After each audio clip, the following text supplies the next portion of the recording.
Assalamualaikum warahmatullahi wabarakatuh. Waalaikumsalam warahmatullahi wabarakatuh. Alhamdulillahirabbil alamin.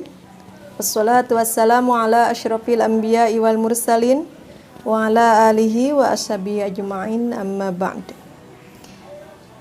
Sahabat santri yang saya cintai, semoga kita semua selalu dalam keadaan sehat walafiat serta selalu dalam lindungan Allah Subhanahu wa taala. Amin ya Allah ya rabbal alamin.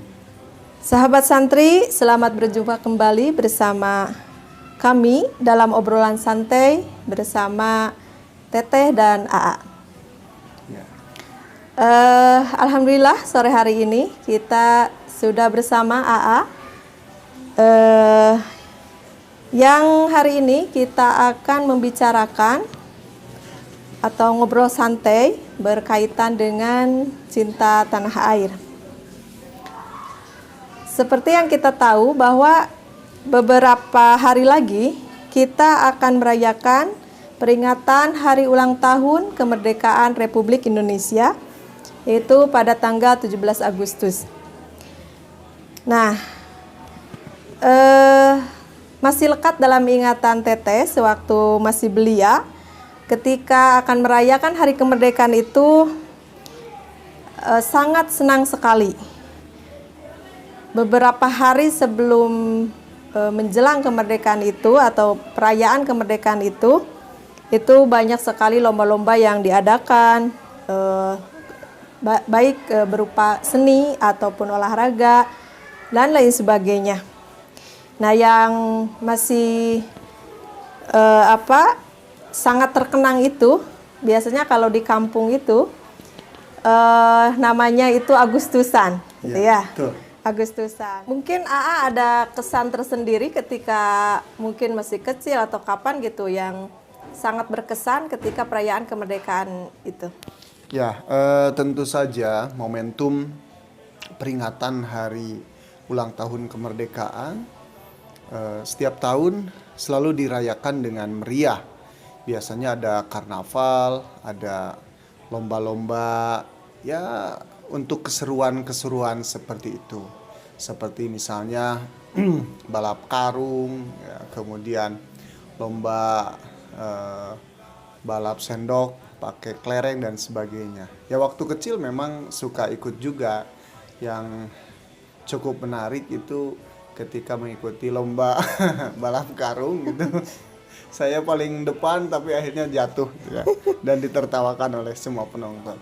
Tapi justru disitulah ada kenangan dan kesenangan bagi kita semua anak-anak Indonesia yang merasa bersyukur ya, bersukacita atas nikmat kemerdekaan yang sebenarnya itu bukan hadiah tetapi hasil dari perjuangan para pahlawan yang rela mengorbankan jiwa, raganya, segala yang dimiliki untuk bisa membebaskan dari belenggu penjajahan.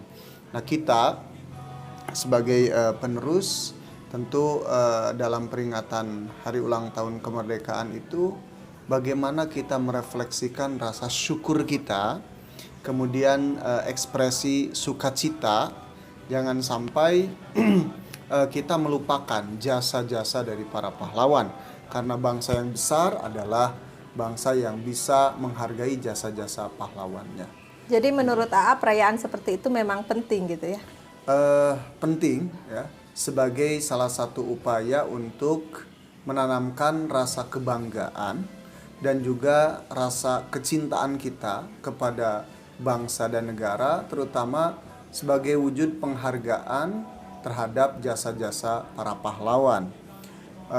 Namun yang lebih penting dari acara-acara yang lebih kehiburan itu adalah bagaimana kita merefleksikan rasa syukur dan penghargaan terhadap para pahlawan itu sendiri.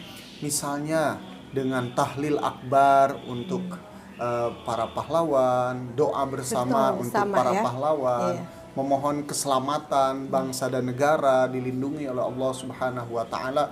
Sebetulnya itu jauh lebih penting daripada sebatas pesta pora, hingar-bingar yang kadang-kadang malah menjauhkan dari rahmat Allah Subhanahu wa taala. Itu saja mungkin. Tetapi kalau sebatas hiburan anak-anak, permainan-permainan, ya saya kira itu penting ya untuk menimbulkan rasa kebahagiaan. Karena kalau tanpa ada rasa kebahagiaan, mana mungkin anak-anak dapat berkembang dengan baik. Oleh karena itu, kalau sebatas untuk anak-anak permainan ya silakan saja. Tetapi bagi kita yang sudah dewasa sebagai orang tua, harus menanamkan rasa syukur, rasa bangga, rasa kecintaan kepada bangsa, negara, dan para pahlawan. Dan itu harus disampaikan kepada anak kita.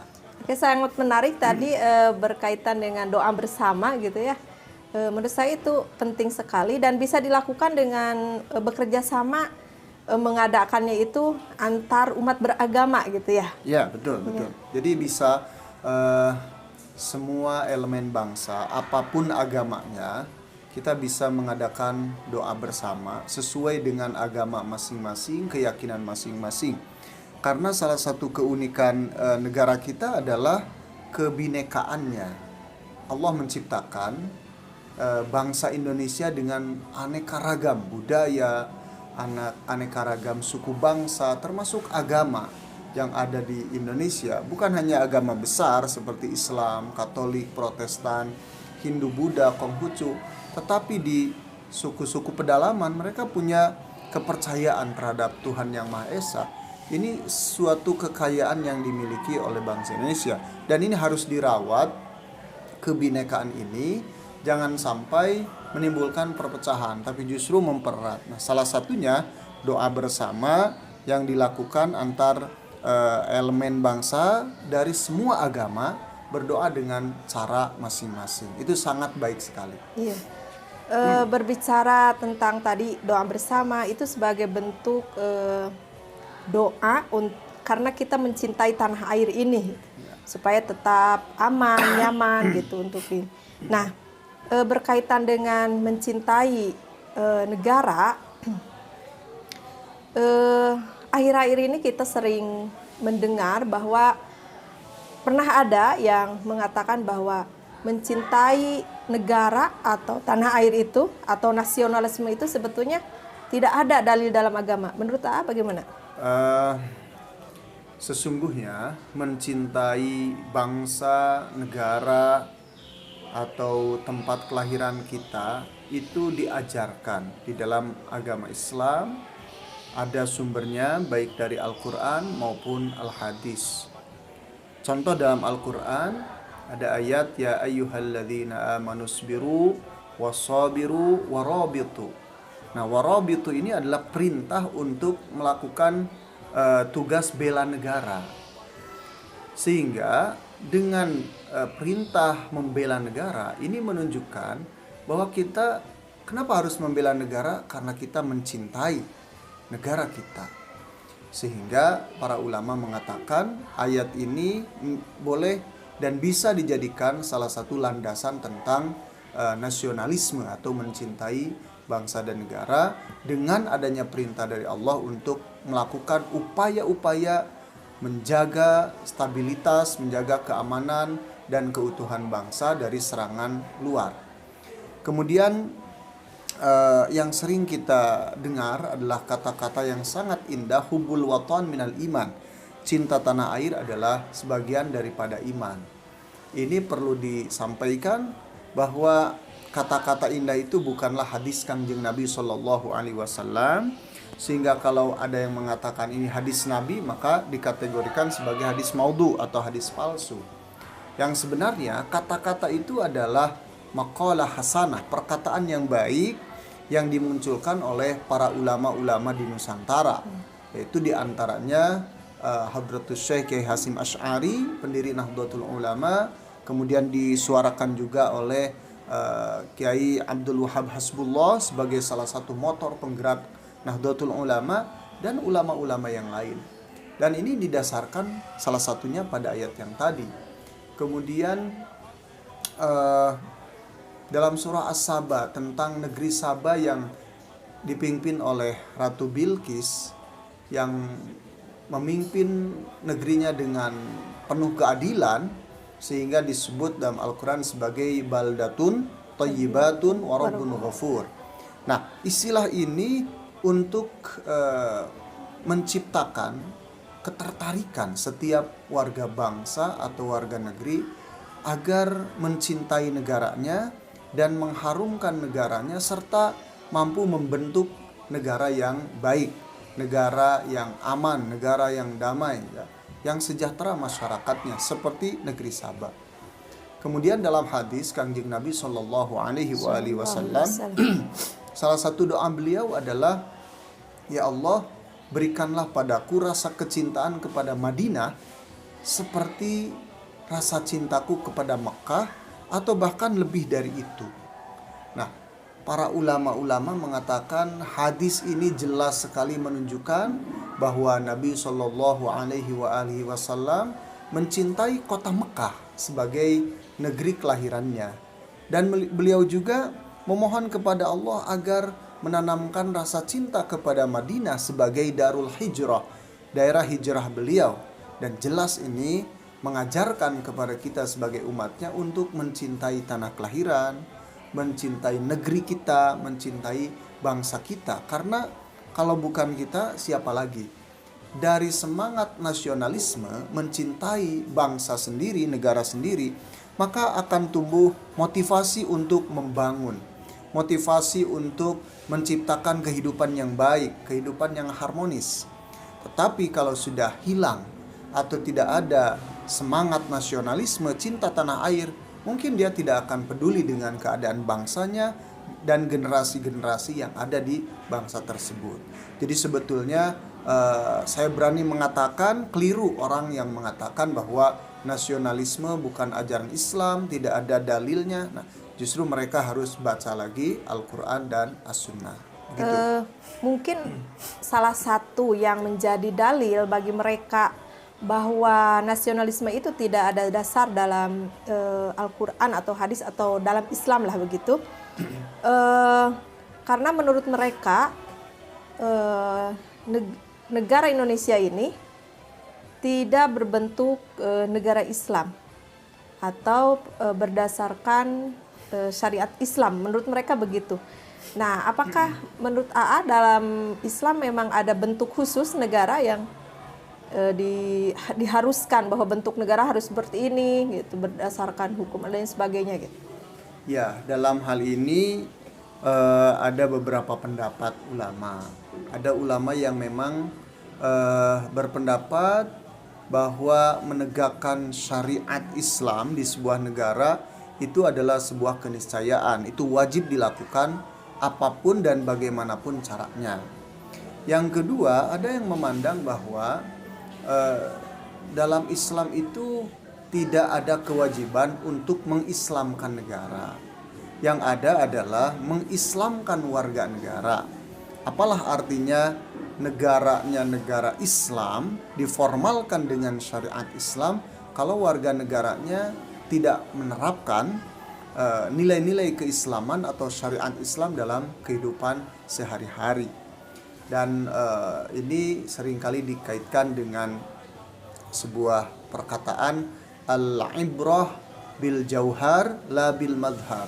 Jadi yang paling penting itu adalah esensinya, bukan soal kemasannya. Jadi kalau kita misalnya disuruh memilih, mau pilih minyak onta cap babi atau minyak babi cap onta, nah seperti itu. Dan Kangjeng Nabi Shallallahu Alaihi Wasallam mengatakan, antum a'lamu bi umuri dunyakum. Kalian lebih tahu, lebih paham tentang urusan dunia.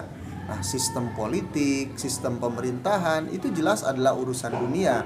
Silakan kalian lebih tahu. Artinya kita bebas memilih untuk menerapkan sistem seperti apa yang paling pas, yang paling cocok di negara kita misalnya, selama tujuannya adalah untuk darul mafasid dan jalbul masolid, menolak segala kerusakan dan menciptakan segala kemaslahatan atau kebaikan yang di dalamnya dilindungi hak-hak untuk menjaga kehidupan, hifdzun nafsi, menjaga harta benda, hifdzul mali, kemudian menjaga agama, hifdzuddin, menjaga keturunan, hifdzun nasli, ya. Kemudian hifdzul irdi, menjaga kehormatan. selama itu bisa tercover dengan baik, maka silahkan sistem yang dijalankan boleh ya, karena antum a'lamu bi umuri dunyakum. Nah, negara kita sendiri apakah benar negaranya negara kafir karena tidak menerapkan syariat Islam? Justru di Indonesia syariat Islam dijalankan dengan sangat baik. Semua rukun Islam yang 5 itu diatur dengan baik. Kemudian ada hak untuk beragama, menjalankan syariat juga dijamin oleh negara. Dan ini saya kira sebuah bukti bahwa Indonesia sudah menjalankan syariat Islam. Meskipun mungkin ada beberapa hal yang tidak diterapkan seperti hukum qisas dan sebagainya, tetapi tidak boleh dikatakan karena tidak menggunakan hukum qisas, hukum ranjam, maka kemudian Indonesia dikatakan sebagai negara kafir. Nah, ini jelas sebuah kekeliruan menurut saya. Ya, karena nasionalisme itu sangat penting, tadi sudah dijelaskan oleh AA. Nah, bagaimana menurut AA cara menanamkan rasa nasionalisme ini di kalangan anak muda? Ya, tentu banyak ya cara-cara untuk menumbuhkan semangat nasionalisme di kalangan anak-anak muda atau kids zaman now. Yaitu yang pertama harus mengenalkan sejarah yang utuh tentang bangsa dan negara Indonesia. Bagaimana awal mulanya Nusantara, bagaimana perjuangan tokoh-tokoh di Nusantara melawan penjajah-penjajah dari Eropa, sampai bagaimana terbentuknya Negara Kesatuan Republik Indonesia. Ini mereka harus tahu. Mungkin strategi yang bisa dipakai untuk anak-anak muda dengan video-video yang menarik dengan tayangan-tayangan yang menarik yang justru mereka sendiri lebih mampu untuk mengemasnya untuk teman-teman yang seusiaan mereka. Kemudian yang kedua, bisa menggunakan cara-cara misalnya dengan membuat infografis ya, tentang Indonesia, tentang para pahlawan, tentang peranan-peranan mereka ya. Kemudian juga membuka ruang-ruang dialog, ruang-ruang diskusi ya.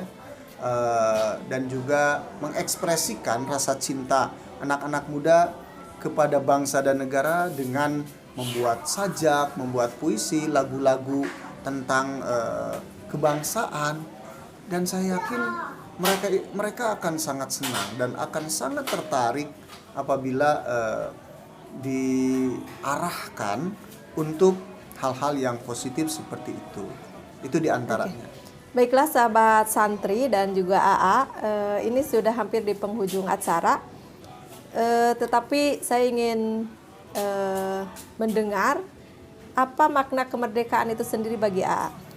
Kalau bagi saya, mana hakiki dari kemerdekaan adalah keterbebasan dari belenggu kebodohan, belenggu kemiskinan, belenggu kezaliman, sehingga tidak boleh ada di negara kita, di tempat kita, di rumah-rumah, di sekitar kita kebodohan, kemiskinan, kezaliman, termasuk diskriminasi ya, atau tindakan-tindakan yang lainnya. Setiap jiwa, setiap manusia memiliki hak untuk hidup bahagia, untuk hidup dengan tenang, untuk bisa berekspresi sesuai dengan apa yang ada dalam hati dan pikirannya.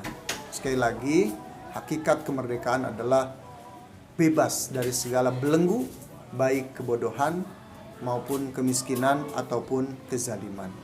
Oke. Pesan untuk anak-anak muda nih dalam mengisi kemerdekaan ini. Pesan saya kepada seluruh anak muda Indonesia, mari kita mengisi kemerdekaan ini dengan hal-hal yang positif, hal-hal yang baik, terutama dengan belajar. Kita meraih pendidikan yang baik, kemudian apa yang sudah kita dapatkan, kita amalkan. Karena kalau cuma sebuah pengetahuan, apabila tidak diamalkan, tidak direalisasikan, ini menjadi sesuatu yang kurang berfaedah. Sementara kita selama memiliki kesempatan yang diberikan oleh Allah Subhanahu wa taala harus selalu berbuat yang terbaik, karena kita tahu Rasulullah Shallallahu alaihi wasallam mengatakan khairun nas anfa'uhum linnas. Manusia terbaik adalah yang paling banyak memberikan kemanfaatan kepada manusia yang lain. Nah, mari kita isi kemerdekaan dengan memberikan kemanfaatan kepada manusia yang lain. Setidak-tidaknya kita tidak membuat kemadharatan untuk manusia yang lain. Terima kasih atas kebersamaan kita pada hari ini. Untuk pertemuan atau obrolan santai untuk hari ini cukup sekian. Sampai jumpa pada obrolan-obrolan santai selanjutnya bersama Teteh dan AA. Wallahumma fiqh. Wassalamualaikum warahmatullahi wabarakatuh.